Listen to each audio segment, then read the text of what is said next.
I'm glad I became a fighter, but it has its ups and downs as everything, but one of the best things I ever do was decide to take up fighting.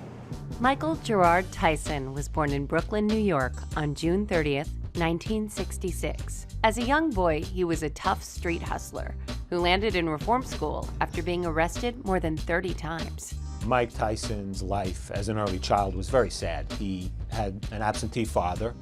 He was a short, chubby kid with a lisp. It's hard to think of this now, but when Tyson was a little boy, he got beat up all the time. And eventually, as he grew, he became the predator and not the victim.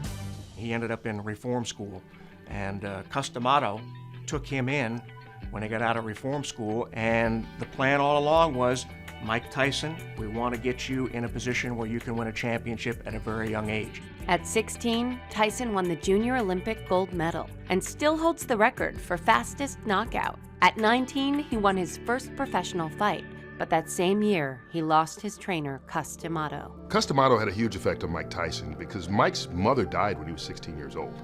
And Customato took him in, and Mike Tyson even called him his father, and didn't just train him, he taught him really how to be a man.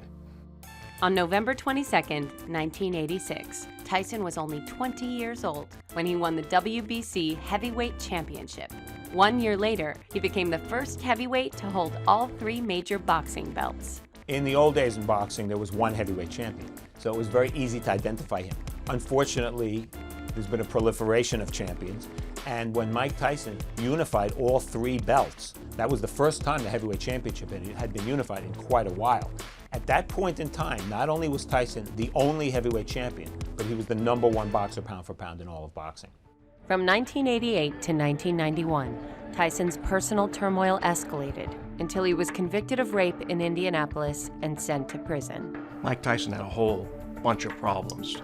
There were drugs, there were car accidents. He marries Robin Givens, and that blew up in front of national TV cameras.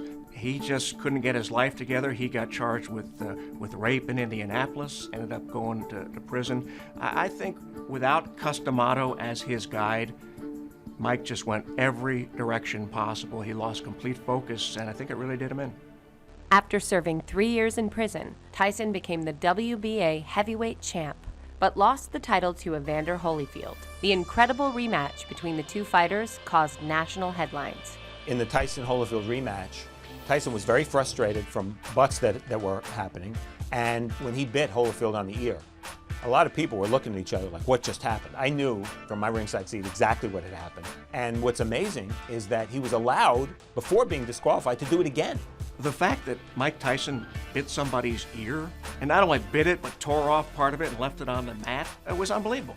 Nobody had heard of anything like that. Nobody could conceive of that being as a possibility. It was probably one of the most brutal things that anybody has ever done to anybody else in a ring.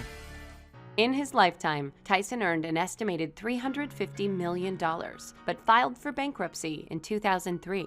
After a history of arrests, financial failures, and personal heartbreak, Tyson has recreated himself as an actor, husband, and father of 8. Mike Tyson is one of the most fascinating sports characters in this country because of the way he rose and then fell and then rose again. He's a story of destruction. He's a story of redemption. He's a story of forgiveness. He covers it all. Mike Tyson covers the whole spectrum of human emotion in one guy in one career. He's an amazing, enlightened, fascinating character.